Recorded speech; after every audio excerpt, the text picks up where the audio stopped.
Bismillahirrahmanirrahim. Assalamualaikum warahmatullahi wabarakatuh. Alhamdulillah.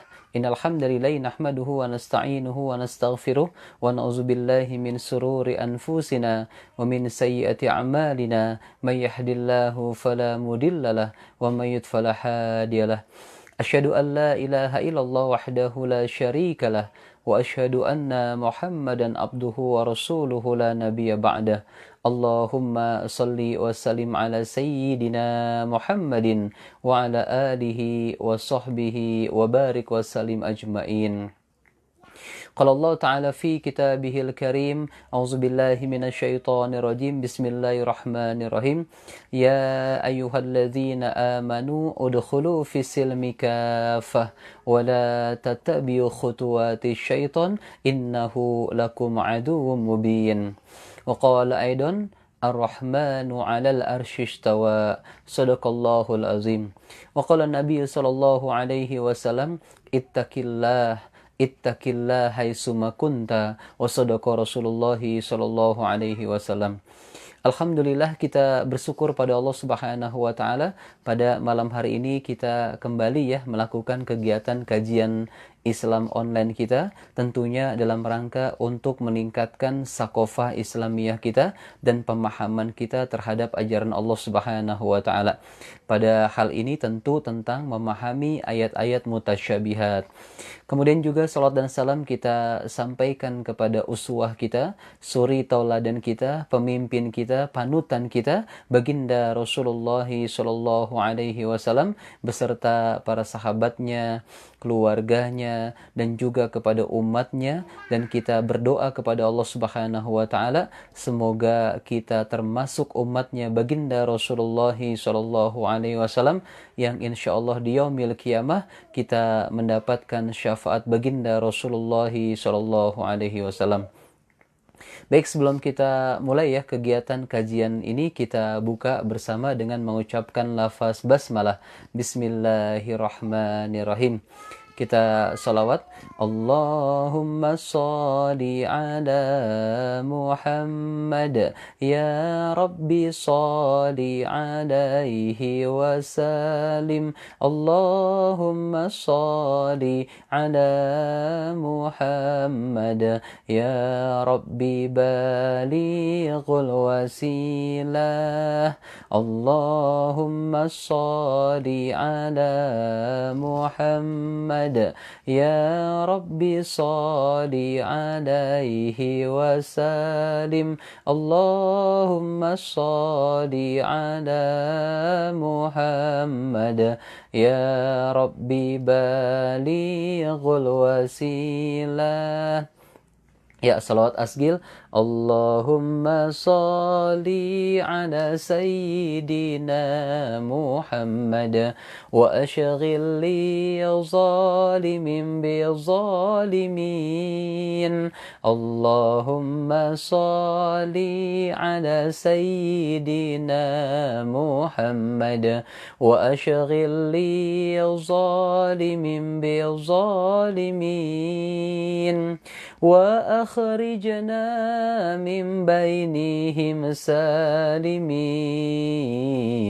Huwa ala alihi wa sahbihi ajma'in.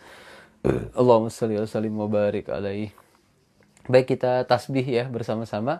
Subhanallah walhamdulillah wa la ilaha illallah wallahu akbar. Subhanallah walhamdulillah wa la ilaha illallah wallahu akbar. La hawla wa la quwwata illa billahil aliyyil azim. Baik. Apa kabar adik-adik, ibu-ibu dan remaja sekalian, bapak-bapak pada malam hari ini. Alhamdulillah sukses, mulia, Allahu Akbar.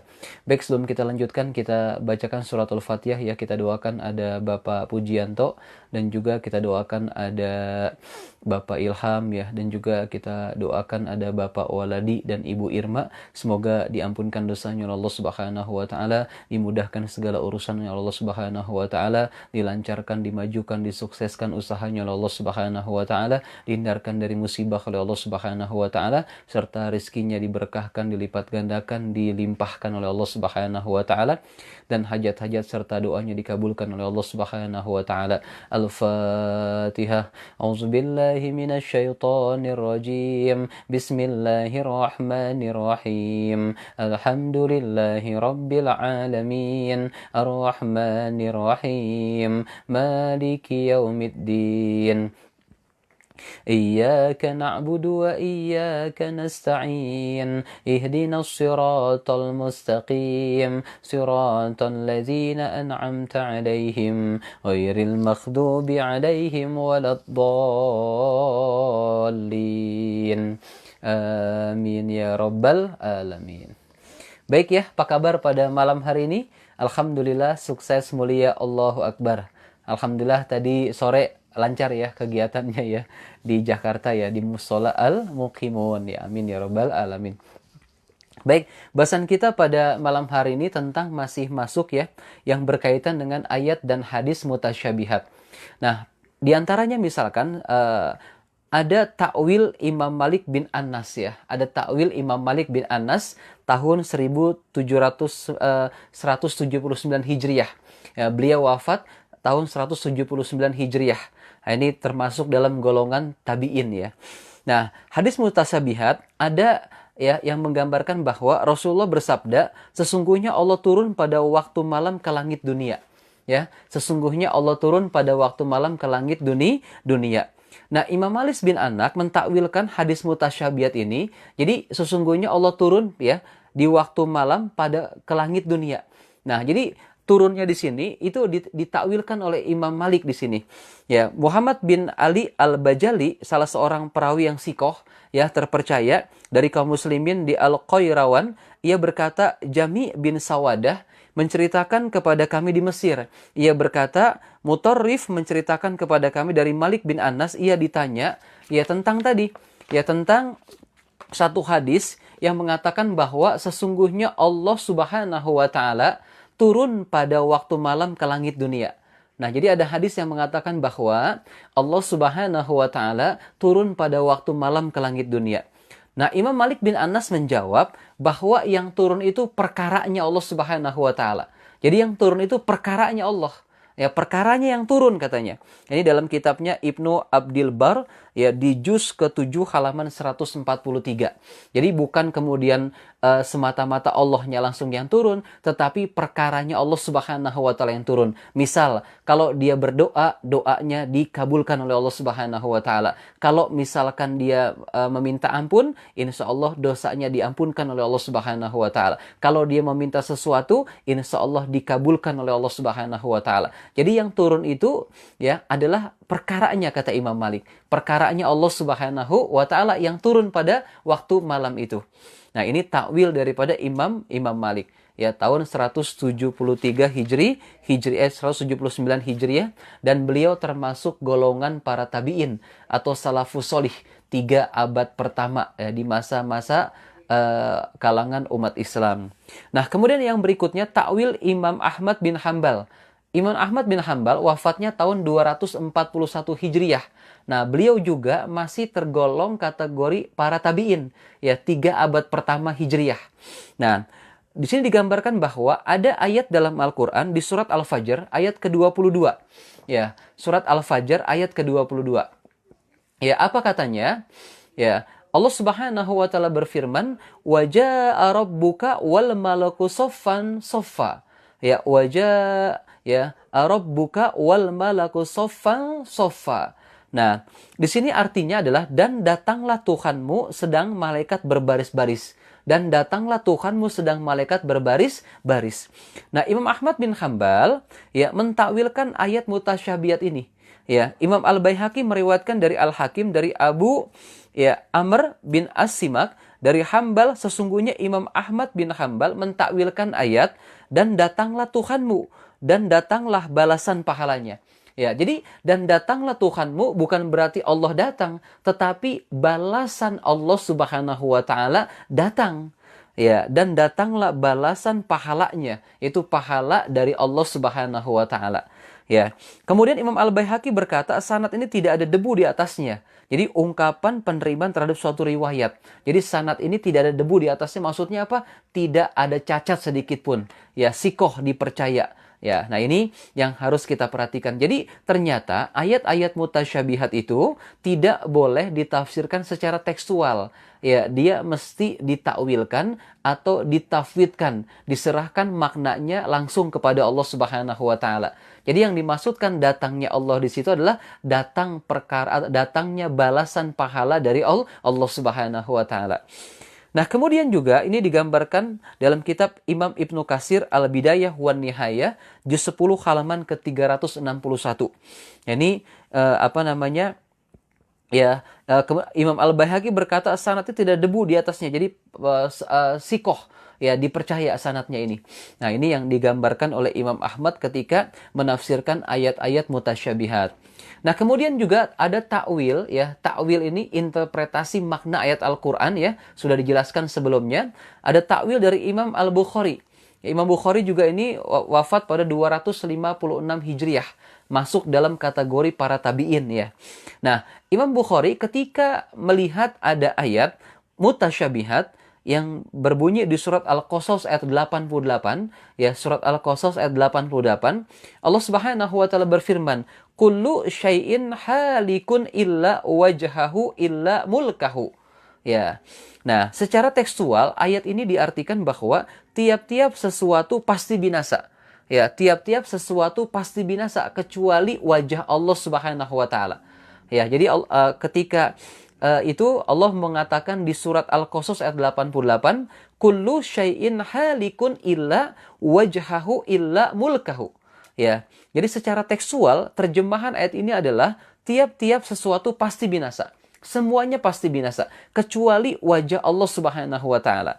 Nah, Imam Bukhari menakwilkan kata wajhahu ya di sini wajah Allah Subhanahu wa taala kepada ya kata mulkahu. Jadi bukan malikahu, mulkahu di sini.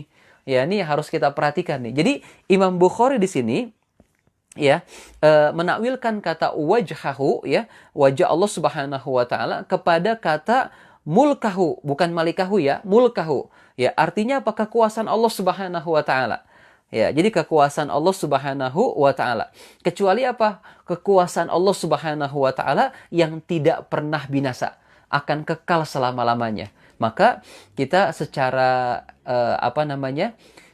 keyakinan harus meyakini bahwa Allah yang menghidupkan kita, Allah yang mematikan kita, Allah yang menyehatkan kita, Allah yang menyembuhkan kita, Allah yang memberikan rezeki kepada kita, Allah yang mencerdaskan kita, Allah yang memanjangkan umur kita, Allah yang menyembuhkan kita. Nah, ini kekuasaan-kekuasaan yang dimiliki oleh Allah Subhanahu wa taala. Jadi sekali lagi Imam Bukhari menafsirkan kata wajhahu ya wajah Allah Subhanahu wa taala ya dengan kata mulkahu. Sekali lagi dengan kata mulkahu, bukan malikahu, mulkahu. Ya, yang artinya adalah kekuasaan Allah Subhanahu wa taala. Nah, kemudian juga ada hadis baginda Rasulullah sallallahu alaihi wasallam an Abi Hurairah radhiyallahu anhu anna rajula atan Nabiy sallallahu alaihi wasallam. An Abi Hurairah dari Abu Hurairah nih, faba'asa ila nisa'ih fakulna ma indana illal ma'u faqala Rasulullah sallallahu alaihi wasallam. Nah, ini ira akhirul hadis ya. Panjang hadisnya dari Abu Hurairah. Ini bagus hadis ini kalau kita cermati ya. Di sini hadisnya sangat menarik sekali bagaimana kehebatan kaum Ansor ya untuk menyambut datangnya orang Muhajirin. Ya, jadi Abu Hurairah sesungguhnya seorang laki-laki datang menghadap Rasulullah Shallallahu Alaihi Wasallam. Lalu Rasulullah mengutus kepada istrinya. Istrinya menjawab, kami tidak memiliki apa-apa melainkan air. Maka Rasulullah Shallallahu Alaihi Wasallam bertanya, siapakah yang mau menerima tamu ini?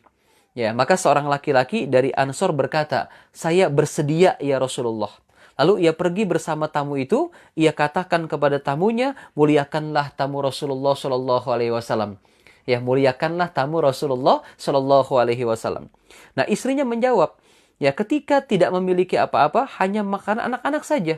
Ya kita nggak punya apa-apa nih, bagaimana ya suamiku kita ingin memuliakan tamunya Rasul. Ya diajak untuk datang ke rumahnya dia. Ya ke rumahnya kaum Ansor ini. Kita hanya punya makanan buat anak-anak kita. Ini kata istrinya kepada suaminya.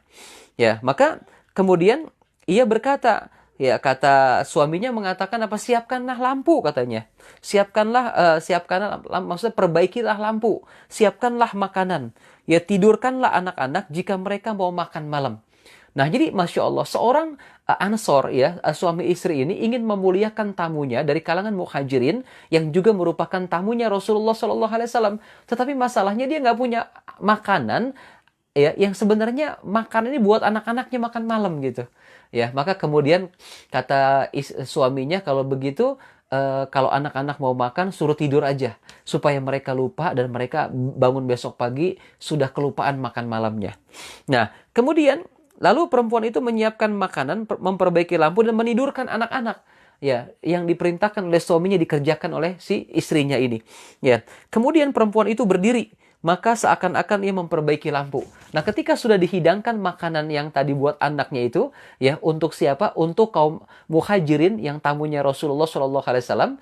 Ketika dihidangkan, maka si perempuan ini berdiri, istrinya berdiri nih, istrinya kaum Ansor ini berdiri. Ya, kemudian dia memperbaiki lampu dan ia memadamkan lampu itu.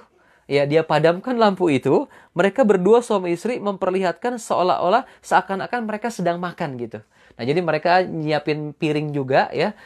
Kemudian mereka seolah-olah makan, pura-pura makan ya. Padahal mereka nggak makan itu, Masya Allah. Kenapa? Gelap kan? Jadi yang makan itu tamunya saja. Nah, sementara yang Ansor ini nggak makan dia. Saking ingin menghormati tamunya Rasulullah SAW. Makan malam buat anaknya diberikan kepada siapa? Tamunya Rasul. Anaknya nggak makan, anaknya disuruh tidur, ya sampai kemudian dia lupa akan lapar itu. Nah, kemudian mereka ketika lampunya dimatiin kan nggak kelihatan tuh dia. Akhirnya apa yang terjadi? Dia seolah-olah pura-pura makan gitu. Dan dia nggak kelihatan sama tamunya. Ya, nah ketika sudah selesai maka dinyalakan lagi lampunya. Ya, mereka berdua tidur malam itu dalam keadaan lapar karena tidak makan. Ketika pada pagi harinya suami istri itu datang menghadap Rasulullah SAW. Ya, ketika pagi harinya, jadi si suami istri anak-anaknya itu tidur dalam keadaan lapar. Kenapa? Dia menghormati tamunya Rasul. Jadi makan malamnya yang memang dijatahkan buat anak-anak itu diberikan kepada tamunya Rasulullah, muhajirin. Ya, maka pagi-paginya mereka datang kepada baginda Rasulullah SAW. Ya, maka Rasul berkata, Allah telah tertawa tadi malam katanya. Ya, Allah telah tertawa tadi malam. Atau dalam riwayat lain dikatakan, Allah telah kagum kepada kalian tadi malam. Nah, terhadap perbuatan kamu berdua, kata apa Rasulullah. Allah Subhanahu wa Ta'ala menurunkan ayat di surat Al-Hasr ayat 9. Ya, dan mereka mengutamakan orang-orang muhajirin atas diri mereka sendiri. Ya, mereka mengutamakan orang-orang muhajirin, orang Ansor ini, yang dua orang ini, ya atas diri mereka sendiri. Ya, sekalipun mereka dalam keadaan susah katanya. Masya Allah, luar biasa. Jadi walaupun mereka susah, mereka bersodakoh makanan kepada orang muhajirin. Sekalipun makan itu sebenarnya buat anak-anak mereka. Yang sehingga anak mereka tidur dalam keadaan lapar, mereka pun tidur dalam keadaan lapar, semata-mata ingin ya memuliakan tamunya Rasulullah SAW. Nah, diriwayatkan oleh Imam Bukhari dari Musaddad, ya juga disebutkan oleh Imam Bukhari dari riwayat Abu Usamah bin Fudail, diriwayatkan oleh Imam Muslim dari beberapa jalur periwayat yang lain dari Fudail. Sebagian mereka berkata dalam hadis telah kagum katanya, ya tidak menyebutkan kata tertawa. Ya, nah kemudian ya, Imam Bukhari mentakwilkan hadis ini gitu. Kalau kita artikan masa Allah tertawa, kalau secara tekstual kan itu dikatakan dalam hadis Allah tertawa. Ya udah Allah tertawa. Nah, ini nih kekeliruan, hati-hati. Jadi jangan sampai kemudian kita menafsirkan hadis mutasyabihat secara tekstual. Ya, harus kita pahami di sini. Nah, maka kemudian ditakwilkan nih, ya. Allah tertawa ini oleh Imam Al-Bukhari ya berkata makna kata ad-dohik ya tertawa dalam hadis di atas adalah ar-rahmah katanya. Jadi kata Imam Bukhari, ya, makna kata tertawa dalam hadis di atas, Allah tertawa melihat kelakuan yang hebat daripada kaum Ansor tersebut tadi malam itu, ya, sebenarnya bukan tertawa secara tekstual itu, tapi diartikan oleh Imam Bukhari adalah ar-rahmah, kasih sayang. Nah, ini digambarkan dalam kitabnya Imam Al-Bukhari, Al-Asma wa Sifat, ya, juz 2 halaman ke-403. Nah, jadi Allah Subhanahu wa taala memberikan kasih sayangnya kepada siapa? Kepada orang Ansor itu yang rela kemudian mereka kelaparan, anaknya kelaparan, tidak makan pada malam hari itu demi memuliakan tamunya Rasulullah Shallallahu alaihi wasallam, demi memuliakan orang Muhajirin itu. Nah, ini kehebatan daripada orang Ansor itu. Kemudian Allah tertawa di sini maksudnya bukan berarti benar-benar Allah tertawa, tidak. Ya, tetapi adalah maksudnya Allah memberikan rahmatnya kepada mereka. Kenapa? Karena mereka memuliakan tamunya Rasulullah dan mengorbankan dirinya dalam keadaan lapar pada malam itu bersama dengan anak-anaknya. Nah, ini yang kemudian ditakwilkan oleh Imam Bukhari. Jadi kemudian Imam Bukhari mentakwilkan kalimat Allah tertawa, ya, Allah telah tertawa tadi malam kepada kalimat Allah telah memberikan rahmatnya tadi malam. Ya, jadi Allah telah tertawa tadi malam, maksudnya kata Imam Bukhari bukan tertawa sebenarnya, tetapi Allah telah memberikan rahmatnya tadi malam. Ya, karena kalimat pertama tidak layak bagi Allah Subhanahu wa taala. Khawatir dalam konteks ahli sunnah wal jamaah ketika dia menafsirkan secara tekstual ayat atau hadis yang sifatnya mutasyabihat, ya, akan terjerumus kepada perbuatan tasbih. Bukan tasbih ya, tapi tasbih. Ya, menyerupakan Allah dengan makhluk gitu. Kenapa? Karena seolah-olah mereka menyamakan dengan makhluk. Oh, Allah tertawa tuh ngelihat mereka. Nah, secara tekstual begitu. Tetapi maksudnya adalah kata Imam Bukhari, Allah telah memberikan rahmatnya tadi malam kepada dua orang Ansor itu, suami istri yang telah memuliakan tamunya Rasulullah Shallallahu alaihi wasallam. Nah, ini yang harus kita cermati ya dalam kemudian kita menyikapi ayat-ayat mutasyabihat. Nah, kemudian juga yang berikutnya ada takwil Ibnu Taimiyah. Ya, takwil Imam Ibnu Taimiyah. Ya, ada firman Allah Subhanahu wa taala di surat Al-Baqarah ayat 115. Allah Subhanahu wa taala berfirman, "Dan kepunyaan Allah lah timur dan barat. Maka kemanapun kamu menghadap, disitulah wajah Allah." Nah, lagi-lagi ini ayat mutasyabihat nih. Dan kemanapun kamu menghadap, di situ adalah wajah Allah Subhanahu wa taala. Ada kalimat wajhullah. Ya, ada kalimat wajah Allah Subhanahu wa taala. Bukan berarti ayat ini, oh itu Allah wajahnya di mana aja, bukan. Ya, tetapi kata Ibnu Taimiyah, sekelompok salaf mengatakan bahwa wajhullah itu adalah kiblat Allah Subhanahu wa taala. Ya, jadi wajhullah yang dimaksudkan di sini bukan berarti benar-benar wajah Allah Subhanahu wa taala di mana-mana, tidak, tetapi adalah kiblat Allah Subhanahu wa taala. Ini disampaikannya dalam kitabnya Ibnu Taimiyah Al-Jawab As-Sahih Liman Baddala Din Al-Masih, juz keempat halaman 414. Jadi ternyata Ibnu Taimiyah saja ya dia mentakwilkan ya ayat Allah Subhanahu wa taala dengan kata wajhahu, wajah Allah itu dengan maksudnya kiblatullah atau kiblat Allah Subhanahu wa taala. Ya, menurut kalangan salaf katanya dalam kitabnya Ibnu Taimiyah. Nah, kemudian juga ada takwil Imam Al-Hafiz Ibnu Hajar Al-Asqalani. Ya, ini setelah masa tabi'in Imam Al-Hafiz ini. Jadi dia mengatakan bahwa Allah disifati dengan sifat yang tinggi. Ya, menurut arah secara maknawi mustahil bagi Allah disifati dengan sifat tinggi secara fisik. Ya, jadi tidak mungkin Allah disifati dengan sifat yang tinggi secara fisiknya, tidak. Nah, ini dijelaskan dalam kitabnya Al-Hafiz Ibnu Hajar Al-Asqalani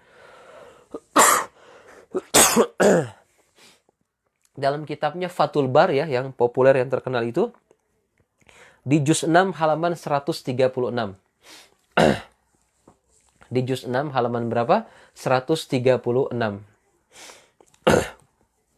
Ya.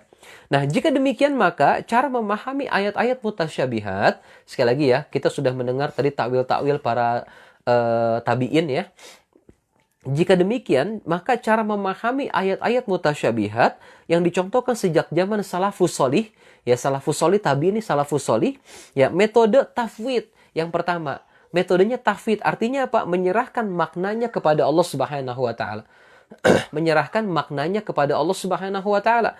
Atau dengan metode takwil, yaitu pendekatan makna bahasa. Ya, pendekatan makna bahasa. Seperti contoh misalkan nih, ya, ayat mutasyabihat yang populer, yang banyak kita lihat peredarannya, ada kontroversi dan sebagainya, yaitu di surat Toha ayat 5. Di surat Toha ayat 5, Allah Subhanahu wa taala berfirman, Ar-Rahmanu 'alal arsyistawa. Ada istawa di sini. Ya, yaitu Tuhan yang Maha Pemurah yang bersemayam di atas ars.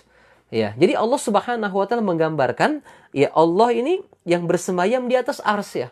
Nah, di sini kita perhatikan, jika dua metode ini digunakan memahami ayat ini, ya, kita gunakan metode tafwid, ya, menyerahkan semua maknanya kepada Allah, atau yang kedua metode takwil. Nah, yang pertama metode tafwid, ya, maka kita serahkan maknanya, hakikat maknanya kepada Allah Subhanahu wa taala. Nah, yang kedua metode takwil. Apa itu? Memahami dengan pendekatan makna bahasa Arab. Misalkan nih, ya, orang-orang Arab pernah bersayar secara tekstual, artinya begini. Bishr telah bersemayam di atas Irak tanpa pedang dan darah yang tertumpah. Ya, namun ada kata lain yang mendekati kata istawa tadi, bersemayam, seperti misalkan kata menguasai, menaklukkan, kata mengatur dan kata memimpin. Ya, terjemah takwilnya maksudnya adalah Bishr telah menaklukkan, menguasai dan mengatur Irak tanpa darah yang tertumpah. Jika metode pendekatan makna bahasa ini digunakan, maka makna ayat di atas tadi, ya, Allah yang Maha Pengasih menguasai singgasana alam semesta. Jadi bukan berarti Allah bersemayam, Allah duduk di atas ars, Allah tinggal di atas ars. Berarti Allah punya, seolah-olah Allah punya rumah di sana. Allah bertempat tinggal di sana seolah-olah gitu. Nah, maka kurang tepat pemaknaan yang semacam itu. Ya, kenapa? Itu mengartikan secara tekstual apa yang terdapat dalam Al-Quran. Jika ayat mutasyabihat diartikan secara tekstual, maka khawatir nanti akan menjadi tasbih. Ya, penyerupan Allah dengan makhluknya, atau tajsim nantinya. Nah, kalau kita perhatikan, maka makna yang tepat seharusnya adalah Allah yang Maha Pengasih menguasai singgasana alam semesta, memimpin alam semesta dan mengatur dengan kehendak Allah Subhanahu wa taala. Ini sebenarnya makna yang kalau kita perhatikan dengan menggunakan metode takwil lebih tepat semacam ini. Maksudnya Ar-Rahmanu 'alal arsyistawa, ya, Allah yang bersemayam di atas ars, maksudnya Allah yang Maha Pengasih menguasai singgasana alam semesta, memimpin alam semesta dan mengatur dengan kehendak Allah Subhanahu wa taala. Nah, ini yang kalau kita perhatikan maknanya secara takwilnya. Nah, kemudian juga menurut Al-Hafiz Ibnu Hajar Al-Asqalani, kita perhatikan di sini, adapun kata-kata istawa katanya yang bersemayam diartikan sebagai ala tinggi. Maka benar, inilah mazhab yang benar dan pendapat Ahlus Sunnah. Karena sesungguhnya Allah Subhanahu wa taala mensifati dirinya dengan kata-kata maha tinggi. Dan firman-Nya maha tinggi Allah Subhanahu wa ta'ala dari apa yang mereka persekutukan. Ini adalah salah satu dari sifat zat Allah Subhanahu wa ta'ala. Ini disebutkan dalam kitabnya Al-Hafiz Ibnu Hajar Al-Asqalani di juz ke-13 halaman 406. Ya, jadi kalau kita Ahlussunnah wal Jamaah, terutama misalkan tadi yang disampaikan oleh Al-Hafiz Ibnu Hajar Al-Asqalani, ya, dan juga pendapat-pendapat para tabi'in, ya, tidak kemudian memaknai secara tekstual bahwa Allah itu memang tinggal di atas ars, bahwa Allah itu memang ada di atas ars, bertempat di atas ars. Kenapa? Karena khawatir nanti akan menyamakan dengan makhluknya. Nah, ini yang harus kita perhatikan. Tetapi maksudnya istawa, bersemayam di situ, maksudnya adalah maha tinggi Allah. Ya, jadi sifatnya, bukan secara fisiknya Allah ada di atas ars itu, tetapi sifatnya, kekuasaan Allah Subhanahu wa taala maha tinggi. Nah, ini yang harus kita perhatikan menurut Al-Hafiz Ibnu Hajar Al-Asqalani. Ya. Ini paham gak nih adik-adik nih, pelajar mahasiswa nih ya? Paham ya, insya Allah ya? Nah, kita pelan-pelan coba bahasin. Jadi ini tentang yang berkaitan dengan ayat-ayat mutasyabihat. Nah, begitu juga kalau Allah bersemayam di atas ars, menurut Al-Quran nih, Allah bersemayam di atas ars menurut Al-Quran. Ya, mereka yang mengatakan bahwa Allah bersemayam di atas ars, ya, berdalil dengan ayat Ar-Rahmanu 'alal arsyistawa. yaitu Tuhan yang Maha Pemurah yang bersemayam di atas ars. Sementara ada ayat lain yang menyebutkan, ya, wa qala inni zahibun ila rabbi sayahdin. Ya, dan Ibrahim berkata, sesungguhnya aku pergi menghadap kepada Tuhanku, ya, dan Dia akan memberi petunjuk kepadaku. Ya, begitu juga di surat Al-Ankabut ayat 26. Ya, wa qala inni muhajirun ila rabbi. Sesungguhnya aku akan berpindah ke tempat Tuhanku. Nah, menurut ayat ini Allah tidak di ars nih. Ya, menurut dua ayat ini Allah tidak di ars. Ya, tapi di Palestina, di Syam. Ya, jadi menurut ayat ini Allah tidak di ars tapi di Palestina atau di Syam. Ya, Imam Ibnu Jarir At-Tabari dia menjelaskan bahwa ya, ahli takwil menafsirkan ayat ini dengan makna sesungguhnya aku pindah ke negeri Syam katanya. Nah, ini kalau kita perhatikan dalam kitabnya Imam At-Tabari Jami' al-Bayan fi Ta'wil Al-Quran di juz ke-21 halaman 72. Jadi yang dimaksudkan itu kalau kita mengartikan secara tekstual Ar-Rahmanu al-Arsistawa, Allah bersemayam di atas ars, Allah tinggal di atas ars, Allah ada di atas langit itu, maka nanti akan kontradiksi dengan ayat-ayat Quran yang lainnya. Seperti tadi misalkan di surat As-Saffat ayat 99, di surat Al-Ankabut ayat 26. Ya, sesungguhnya aku akan berpindah ke tempat Tuhanku. Jadi makna kata Imam Ibnu Jarir At-Tabari menyebutkan bahwa ahli tafsir mengatakan bahwa pindahnya itu ke negeri Syam. Ya, pindahnya ke negeri apa? Ke negeri Syam. Nah, ayat lain menyebutkan juga perbedaan pernyataan yang berbeda. Wa huwa ma'akum aina ma kuntum. Itu di surat Al-Hadid ayat ke-4. Dan Dia bersama kamu di mana saja kamu berada. Nah, sesungguhnya Allah bersama kamu di mana saja kamu berada. Ya, begitu juga misalkan wa nahnu aqrabu ilaihi min hablil warid. Ya, di surat Qaf ayat 100 di surat Qaf ayat 16. Ya, Allah Subhanahu wa taala berfirman, dan kami lebih dekat kepadanya daripada urat leher. Nah, ini yang disebutkan ayat-ayat Al-Quran tentang keberadaan Allah Subhanahu wa taala. Maka dari beberapa ayat di atas jelaslah bahwa yang dimaksud bukan makna tekstual sekali lagi.